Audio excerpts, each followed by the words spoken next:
السلام علیکم خواتین و حضرات، آج کے حسب حال کے ساتھ حاضر ہے آپ کا میزبان جنید سلیم، اور شو میں میرا ساتھ دیں گی ناجیہ اور ہم سب کو بہت عزیز عزیزی۔ آج حسب حال میں شامل ہے لمحہ فکریہ، مخبر نامہ، بد تہذیبیاں اور خبروں پر تبصرہ، مگر سب سے پہلے ہم بات کریں گے ثانیہ سیالکوٹ کے تناظر میں اپنی قوم کے رویوں پر۔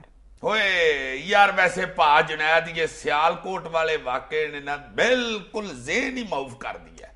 امان سے جب سے تم نے وہ ویڈیو دکھائی ہے نا، پوری دنیا میں وقت پڑا ہوا، مجھے بہت بہت دور سے ممالک میں سے دوستوں نے ایس ایم ایس کیے ہیں، فون کیے ہیں کہ یار یہ کیا ہوا ہے۔ اوپر سے دیکھو سلاب زدگان نے مت ماری ہوئی تھی، پریشان کیا ہوا تھا کہ یہ کیا ہوا ہے ہمارے بہن بھائیوں کے ساتھ۔ بالکل درست کہہ رہے ہو کہ اس واقعے کے بعد یوں لگتا ہے جیسے پوری ہماری قوم جو ہے وہ افسردہ ہے، ازردہ ہے، پریشان ہے، بلکہ میں تو یہ کہوں گا کہ مایوس ہے۔ اور یہی سب سے خطرناک پہلو ہے اس واقعے کا کہ ایک ہم یہ دیکھتے ہیں کہ قوم میں ایک مایوسی کی لہر ہے کہ یار ہم بحثیت معاشرہ کس طرف جا رہے ہیں، اور یوں محسوس ہوتا ہے ہر شخص اسی بات کا اظہار کرتا ہوا نظر آ رہا ہے کہ کیا ہم ایک ناکام معاشرہ ہیں۔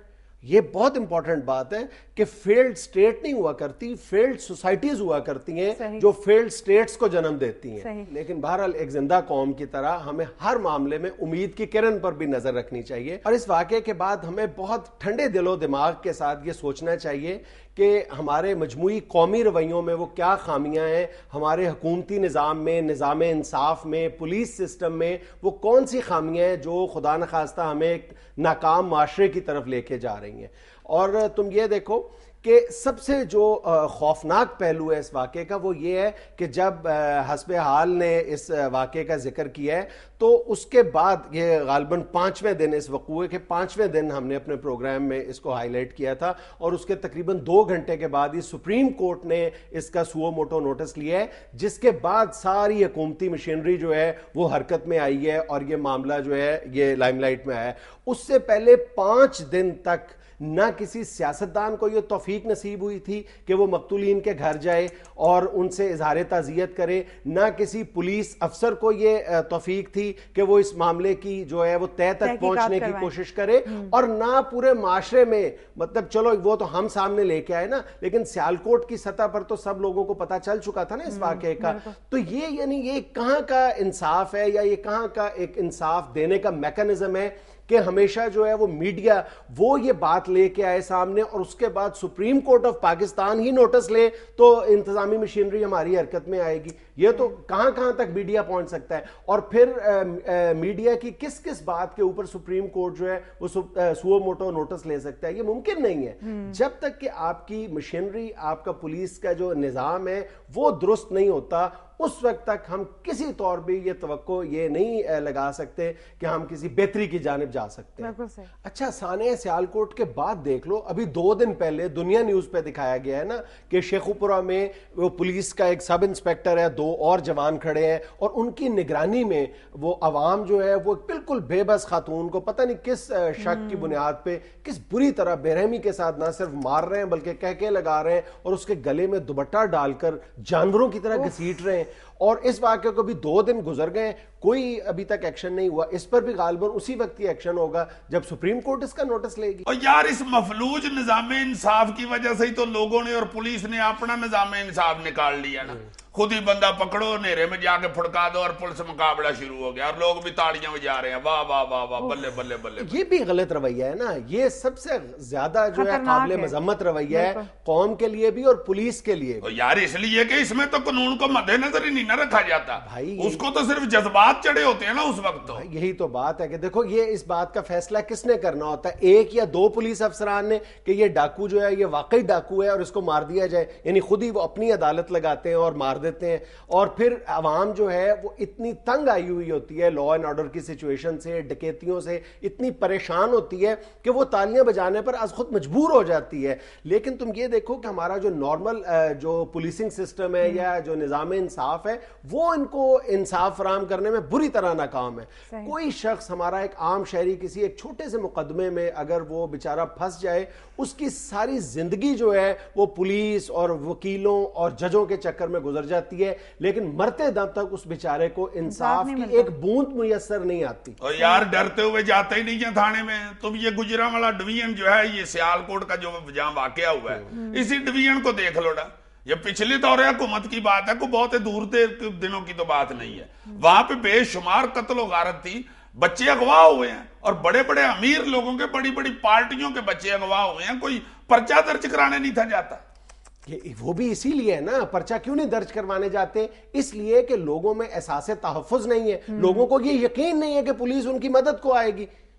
جی جہاں تک مشہور تھا کہ یہ جو اغوا کرنے والے ہیں یہ پولیس کو باقاعدہ اغوا میں سے پتی دیتے ہیں۔ بالکل، یہ بات درست ہے۔ اس کے بعد پھر یہ پولیس آئی ہے، یہی انہوں نے پکڑ کے بندے ہی مارنے شروع کر دیے۔ وہی لوگ جو بیچارے ڈر کے اندر بیٹھے ہوئے تھے، انہوں نے باہر آ کے لوڈیاں بھی ڈال لی ہیں، پھول بھی پھینکے، انہوں نے کہا ویری گڈ۔ یہ بھی انتہا ہے، یہ ایک دوسری انتہا ہے۔ ناکامی کے بعد ہمارے نظام انصاف کی ناکامی نے ہی اس دوسری انتہا کو جنم دیا ہے کہ جو مارے جاتے ہیں ڈاکو ہوں، یہ ایک پولیس نے فیصلہ کرنا ہے، ایک پولیس افسر نے فیصلہ کرنا ہے کہ فلان شخص ڈاکو تھا، اور ہم بھی ان خوش ہونے والوں میں شامل ہیں۔ میڈیا بھی ان لوگوں کو بہت گلوریفائی کرتا رہا ہے، تنقید بھی کرتا رہا ہے، اور ہم لوگ مطلب ایک منقسم رائے ہے اس حوالے سے۔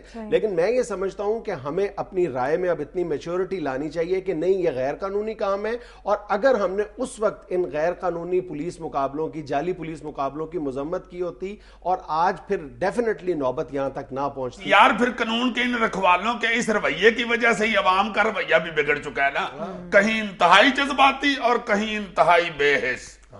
بہت برا ہوتا ہے یار کسی کے ہاں کو کیس ایسا ہو جائے۔ یہ میرے ساتھ بڑا ظلم ہوا، یہ چند سال پہلے میرے ہاں ڈکیتی ہو گئی، تمہیں میں کیا بتاؤں۔ عزیزی صاحب ڈکیتی؟ ہاں، میرے گھر میں ڈاکو آ گئے، بڑے اطمینان سے انہوں نے دروازے کے آگے ڈالا لگایا، بیل تھی، میں نے دروازہ کھول دیا، میں نے کہا کوئی مہمان آئے ہیں، انہوں نے پستول دکھا کے مجھے واپس بیک گیئر میں اندر لے گئے ہیں۔ میں چلا گیا، میں کیا کرتا، پستول کی گولی بہت زور سے لگتی ہے، اچھا مجھے کسی سیانے نے بتایا ہوا تھا، میں فٹافٹ پیچھے کو مڑ گیا، اندر مجھے لے گئے، سامان اکٹھا کرنا شروع کر دیا، مجھے کہتے ہیں بھائی صاحب آپ ذرا نکر میں لگے۔ مجھے ہمیں غصہ چڑھ گیا، میں نے کہا علاقے کا اتنا معزز آدمی عزیزی اسے نکرے لگا رہے ہو؟ اچھا، پھر اس نے لگا لیا مجھے نکرے، بہت مارا یار، اللہ معاف کرے، مجھے بہت مارا، مارنا نہیں تھا، انہوں نے میرے منہ سے غلط بات نکل گئی۔ کیا نکل گیا؟ انہوں نے منہ پہ منڈاسے مارے ہوئے تھے، کپڑے لپیٹے ہوئے تھے، میں نے ہمیں کہہ دیا، میں نے کہا بھائی جی کپڑے تو ہٹا رہے ہیں، ڈاکہ مارنے آئی ہیں، گٹر کھولنے آئے ہیں۔ مار مار کے انہوں نے میرا کھنا کھول دیا، سامان اکٹھا کرنا شروع کر دیا۔ میں دیکھ رہا ہوں ان کا منہ، وہ تو ایسے جیسے میرے سسرال سے کو آئے ہوئے ہیں، میری بیوی کے بھائی جائی، اور سامان سیدھا پدرا کرا رہے ہیں۔ اچھا وہ اتنے چلاک لوگ تھے، سامان باہر ڈالے میں رکھا رہے ہیں، میں نے اندر سے سنا ہے خود، مکان میرا کتنا کو ہے، پہلا دروازہ کھولے تو پچھلا دروازہ آ جاتا ہے۔ اور باہر محلے داروں نے ان سے پوچھا بھی ہے کہ یار یہ عزیزی صاحب کا سامان ڈالے میں کیوں رکھ رہے ہو؟ وہ بڑے مطمئن ہو کے کہتے ہیں جی عزیزی صاحب کی ٹرانسفر ہو گئی ہے۔ اب محلے دار ایسے سائیں لوگ سن کے چلے گئے ہیں، ان کے ذہن میں ہی نہیں رہا میں کون سا محکمہ آپ پاشی میں ایس ڈی او لگا ہوں۔ سارا سامان انہوں نے اٹھا کے ڈالے میں رکھا، میں نے بڑی منتیں کی، میں نے کہا بھائی جی خدا کے واسطے یہ فریج اور ٹی وی تو رہنے دے، یہ تو میری حق حلال کی کمائی ہے۔ انہوں نے مان جانا تھا، تمہاری پرجائی ایسی بیوقوف کہتی ہے تمہاری کون سی کمائی ہے، یہ تو میرے جہیز کی چیزیں ہیں جی ڈاکوؤں نے جھوٹ بولنے وہ مجھے پھینٹی بھی لگائی، اور تمہاری پرجائی منہ میں دوپٹہ لے کے ہنستی بھی۔ لو جی وہ دوبارہ فریج اٹھانے لگے تو میں نے منت کی، میں نے کہا بھائی جی اس فریج میں دال اور گڑ کی پنیاں پڑی ہوئی ہیں، میری ساس نے پنڈ سے بنا کے بھیجی تھی میرے لیے، وہی دے دیں جناب۔ ڈاکو کہتا پر دفعہ ہو جاؤ نہیں تو میں تمہاری پنیوں پر ڈنڈے ماروں گا۔ میں ایسے ایسے کرتا ہوا پیچھے ہو گیا، میں نے کہا سچی مچی نہ مارنا شروع کر دے۔ لو جی سارا سامان انہوں نے ڈالے میں رکھ لیا، جاتے ہوئے باہر سے کنڈی لگا کے چلے گئے۔ میں اندر سے دروازہ کھڑکا کے چیختا رہا دروازہ کھولو دروازہ کھولو۔ کتنا برا لگتا ہے یار، بندہ اندر کھڑا ہو کے کہہ رہا ہو کہ دروازہ کھولو۔ وہ سامنے آڑو موٹے نے آ کے دروازہ کھولا، اور کھولتے ہی کہتا یہ صاحب بڑا افسوس ہوا آپ کی ٹرانسفر ہو گئی ہے، مگر جانے سے پہلے میرا 2500 واپس کر جانا۔ میں نے اسے ساری شٹوری سنائی تو کہتا یہ فوراً جاؤ محلے کے کاؤنسلر کو ساتھ لے کے تھانے. اچھا میں دوڑتا گیا کاؤنسلر کے گھر پہنچا جناب.